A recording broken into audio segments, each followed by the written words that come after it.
Chapter 5. Brooke held up the red dress and looked in the mirror. Too ostentatious. She reached for the black one and held it up. Too boring. She sighed heavily and reached for the blue. Too typical. She threw the dress down on the heap of the other dresses piled atop her bed. She strode to her bedroom door and threw open the door. "Louisa!" she called. "I need you." No answer. She cursed under her breath. Was the silly girl hard of hearing? "Louisa!" she screeched. "I need you now!" Finally, after the 5th time of yelling her name, Louisa scurried into the room. "You called me, ma'am?" she said timidly, not daring to look Brooke in the eye. "It's about time," Brooke grumbled, giving her a scathing look. "I've been calling and calling. Where were you? Are you deaf?" "Sorry," she said breathlessly. "I was cleaning the kitchen downstairs and didn't hear you. I ran up here as fast as I could."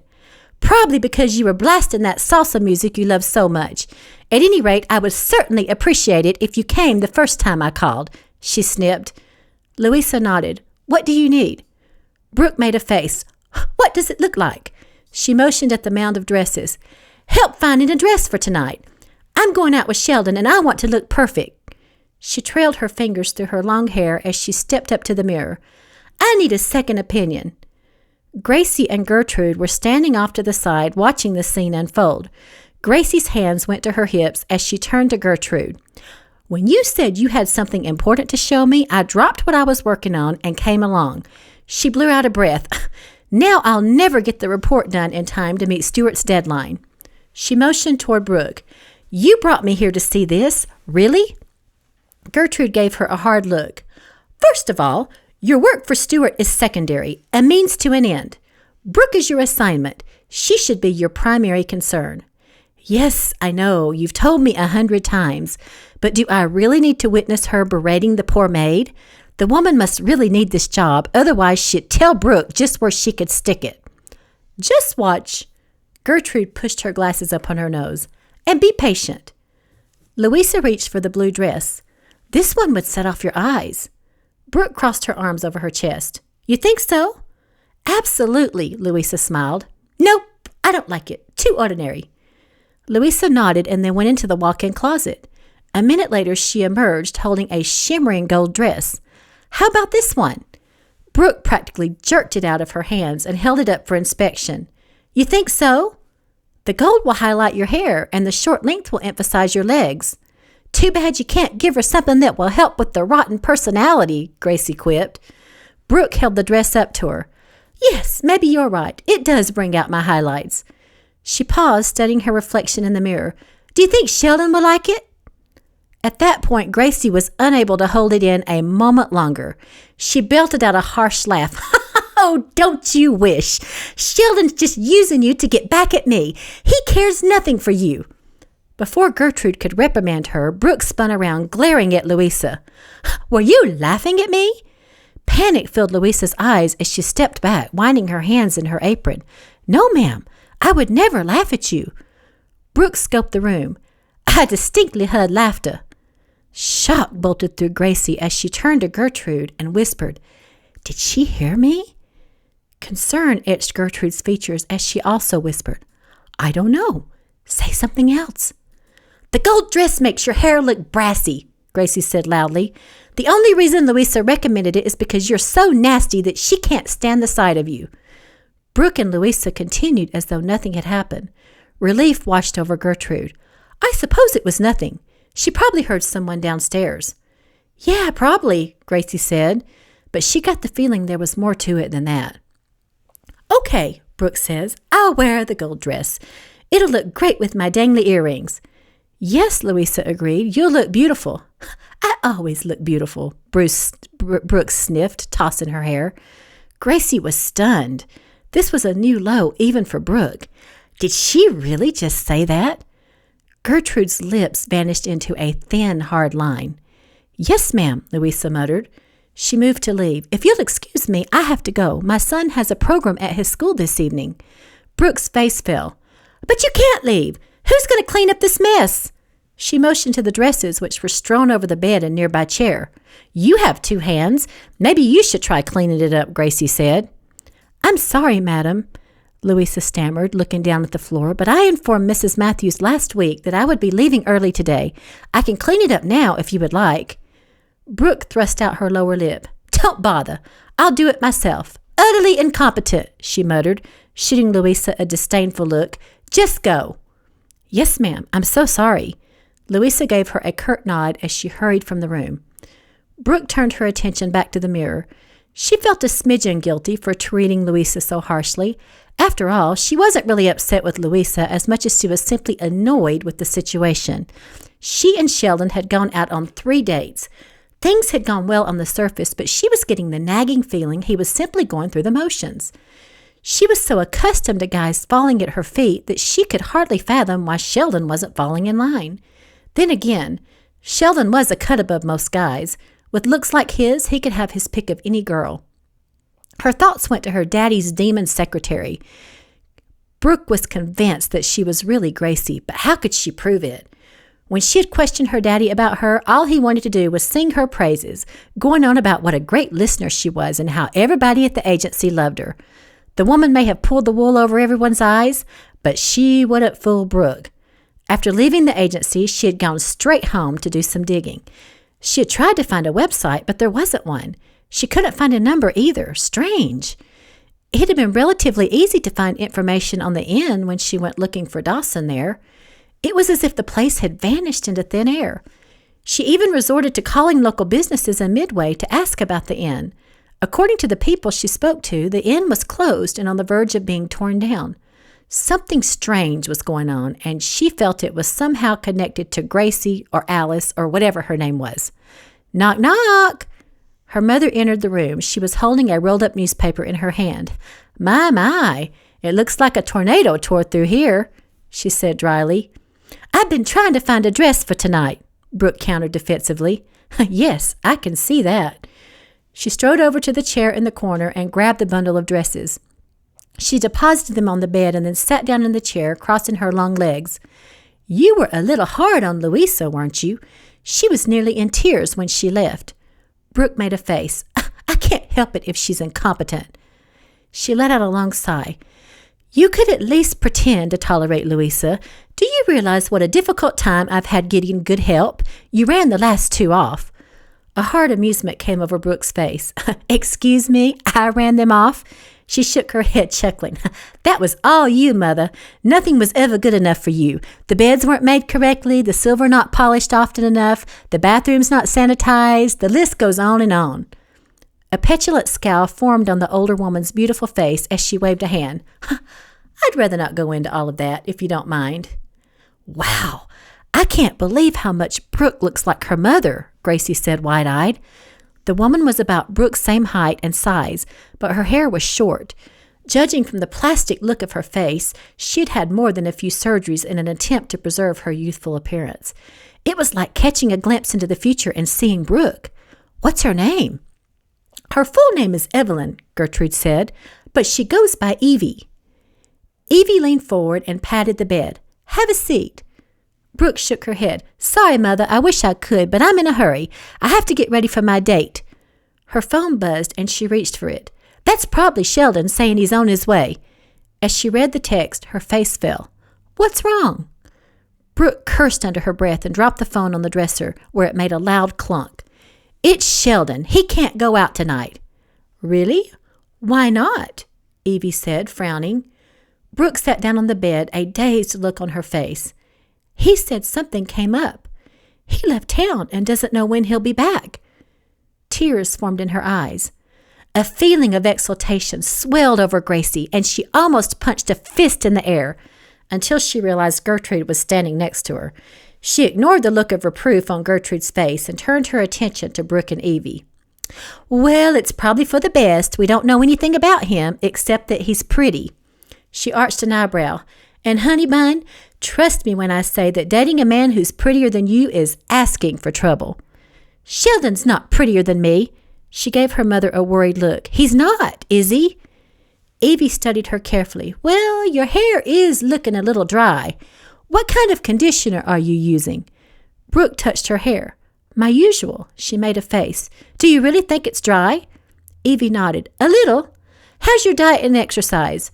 Your face looks a tad puffy. Maybe you should up your cardio classes to 5 days a week." Gracie couldn't believe what she was hearing. Outrage twisted over her as she turned to Gertrude.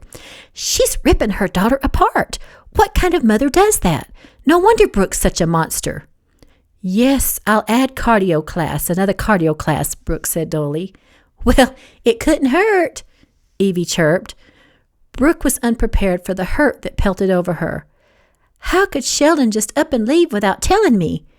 A sense of loss flooded her, and she had the feeling she was experiencing the breakup with Dawson all over again. "You're probably better off without that Sheldon fella anyway," Evie said. "Any man who sends you a text to tell you he's not coming over is certainly not worth crying over." Brooke merely nodded, but she couldn't stop a tear from escaping and rolling down her cheek. She motioned, trying to change the subject. "What's that?" Evie gave her a sly smile. "Something that I think you'll be very interested to see." She unrolled the newspaper and handed it to Brooke. It took a moment for Brooke's eyes to register what she was seeing. Her breath caught. In the blink of an eye, the past came rushing back with a vengeance, making her dizzy. Her chest constricted, making it hard to get a good breath. How well she remembered the sharp angle of his stubborn jaw and the savage look of victory in his eyes. He was wearing his trademark cowboy hat with strands of his gold blonde hair peeking out, and his long legs were clad in jeans and chaps. He was lifting the bull rope high in the air, an arrogant grin on his face. The headline read, "Fort Worth's own Nash Rigby rides the undefeated sledgehammer." The article went on to say that Nash was making a name for himself in the professional bull riding circuit. He had ranked number 7 the previous year and was poised to take a top position this year. Anger blurred her vision, and she began blinking rapidly to stay the tears. "Why are you showing me this?" Not affected in the slightest by her daughter's caustic attitude, Evie began fiddling with her long fingernails. "I thought you'd want to see what your old friend was up to." Her eyes narrowed into tiny slits. "I couldn't care less what Nash Rigby is up to," she ground out through clenched teeth, thrusting the paper at her mother. Evie gave her a knowing look. "I see." "See what?" Brooke fired back. "You do have feelings for him." She gasped. "I do not." "You and I both know that the only reason you started going out with Dawson was because you were on the rebound from Nash. Y'all were good together." "Really? Well, you didn't think that when we were dating." "I don't remember having said that," Evie said stiffly. "Oh, you certainly did," Brooke retorted. "Let's see, I believe your exact words were that he was a money-grubbing, no-count cowboy and not nearly good enough for your only daughter." Bitterness rose up like bile in her throat as she eyed her mother. Evie broke eye contact and started picking at a spot on her dress. "Well, if I said that, then I was mistaken." Her mother was notorious for flip-flopping on topics in order to suit her whims of the moment, but Brooke wasn't about to let this one slide. "Let me guess, now that you realize Nash is making a name for himself and becoming a celebrity, then he's suddenly worthy of me." She made a flourish with her wrist. "I suppose that would make an interesting topic amongst your friends at the club, to have a daughter who's dating a world-ranked bull rider." She shook her head in disgust. "You really are too transparent, Mother." Evie's head shot up. "How dare you?" she seethed, her face flaming. "If you must know, Luther Rigby came to the house yesterday." "What did he want?" Brooke's shoulders tensed. Luther was Nash's father and a longtime friend of her daddy. In fact, before Nash went off the deep end and traded in his normal life for bull riding, he had been an intern at SM Creative Agency, which is how he and Brooke first met. As far as her daddy was concerned, Nash was the son he never had. He had taken him in and trained him as his protege. In fact, her daddy had taken it almost as hard as she had when Nash threw everything to the wind and chose another life. "Luther's ranch is failing, and he asked Stewart for a loan to keep them afloat." "Really? That's odd. I would have thought that Nash's winnings would be enough to keep the ranch going." Her mother clucked her tongue. "For someone who doesn't care a hoot about Nash Rigby, you certainly seem to know a lot about him." "I don't know anything," she huffed. "I'm just guessing." Evie gave her a shrewd look. "Sure you are, darling," she purred. "Anyway, Luther left this newspaper, and it caught my attention." Her voice took on a tender note. "At the end of the day, after all is said and done, I only want what's best for you." A grim smile slid over Brooke's face. Her mother was a master at pulling the heartstrings, but it wasn't going to work this time. "And what's best for you? That's why you insist that I look perfect all of the time, isn't it?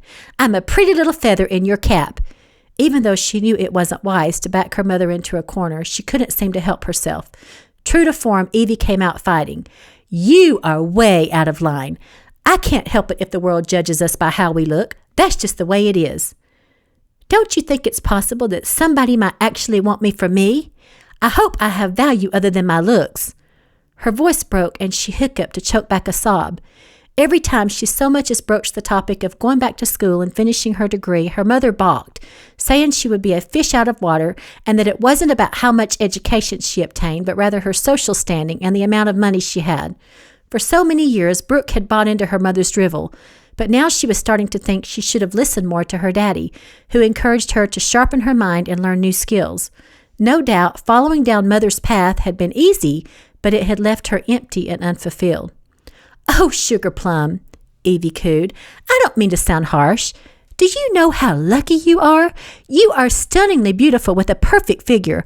I would kill to have that body," she said enviously. "Stop trying to be something you're not and work with the assets you have." She pushed the paper at Brooke. "Don't limit your possibilities because of your silly pride." A wry smile spread over her lips. "And yes, if we're speaking matter-of-factly, the fact that he's an up-and-coming star doesn't hurt." A futile frustration boiled inside of Brooke. Talking to her mother was like trying to reason with a mule. "Nash and I are over," she said flatly, tossing the paper aside. "He left me, Mother. End of story." Fresh tears welled in her eyes. "Quit playing the martyr. Nash didn't leave you. You were the best thing that ever happened to him. He was lucky you gave him the time of day. He went through a hard time when his mother passed away. If only you'd been patient and waited for him to come around, then things would have been different. But the moment Dawson came into town and started working for your father, you latched onto him. Classic rebound." Brooke let out an incredulous laugh. "Really? You're twisting this around so that it's my fault?" She jumped up. "Nash left me!" she screamed at the top of her lungs. She reached for the paper, wadded it up, and threw it across the room. "Dawson left me. Maybe it's because I'm fat with dry hair. I hate them both." Evie held up her hands. "Calm down and stop acting like a baby," she snapped. "You're making a mountain out of a molehill." Before Brooke could answer, Evie cocked her head, listening. "Was that the doorbell?" "Oh, who cares?" "Shh," she hissed, craning her ears. The bell chimed again. She jumped up, her eyes twinkling. "It just might be your lucky day. Just don't do anything stupid." Her mother wasn't making a lick of sense. "What?" "Come on, let's answer it." Evie rushed out the door, dragging Brooke with her. "Stop!" Brooke hissed, digging in her heels. Her mother was up to something. "What's going on here?" Evie flashed a mysterious smile. "You'll see." This wasn't going to end well, not well at all. Despite her better judgment, Brooke allowed her mother to pull her down the stairs to the front door. Before she opened it, she turned and gave Brooke the once-over. "I wish we'd had time to change your clothes." She licked a finger and began using it to smooth down Brooke's hair. Brooke batted her hand and stepped back. "What are you doing? Have you lost your mind?" "I guess that's about as good as it's going to get right now," Evie said, shaking her head. Then she did what Brooke called the Evie two-step. She straightened her shoulders and plastered on the beauty pageant smile that earned her the Miss Texas title when she was in her 20s. Brooke could feel trouble coming on like a raging tornado. Even before she could stop her, Evie threw open the door. "Well, Nash Rigby, this is a surprise," she drawled in a voice that would have melted sugar. "It's so good to see you." She took his arm, practically pulling him inside. "That bull riding has been treating you well. You look fantastic." Brooke just stood there, bug-eyed. It was her worst nightmare materializing right before her very eyes. Blood was pumping so furiously through her head that she felt dizzy. She wanted to be anywhere but here. Evie was a pro at playing the perfect hostess. She looked at Brooke with a raised eyebrow. "Are you going to say hello?" "Hello," she mumbled, her face tomato red. Nash's expression was strained, and he looked as uncomfortable as she felt. "Hey," he said softly. His eyes met hers, and he gave her a tentative smile. "It's good to see you." "Yeah, you too." The very sight of him in her foyer evoked a world of hurt. She had opened her heart to him in a way that she had never done with anyone else, and he had rejected her. She would never get over it, and she would certainly never forgive him. Evie motioned. "You two go on into the living room. I'll make some lemonade." "Lemonade?" A hysterical laugh bubbled up in Brooke's throat. She doubted very seriously that her mother even knew how to make lemonade. "Oh, I can't stay," Nash said quickly. "I'm just dropping off some information about the ranch for Stuart. My dad asked me to get it to him today." "Nonsense," Evie countered. "I won't take no for an answer." The panic look on Nash's face rekindled Brooke's anger. For a split second, she felt like he was rejecting her all over again. And her mother's little charade had gone on long enough. Rage boiled over her to the point where she was barely cognizant of the words that exploded from her mouth. "Oh, just let him go, Mother. The only reason Nash is even here is because he needs money to save his father's ranch. He doesn't care about your lemonade, and he cares even less about me." Evie gulped like she'd been punched. "Brooke, that's no way to treat our guest." She turned to Nash. "I'm so sorry." He chuckled, shaking his head. "No apology necessary, ma'am. Some things never change." He gave Brooke a penetrating look. "And for the record, you're wrong. I do care. I always have." "Well, you certainly have a funny way of showing it," she flung back. Nash held the manila envelope out to Evie.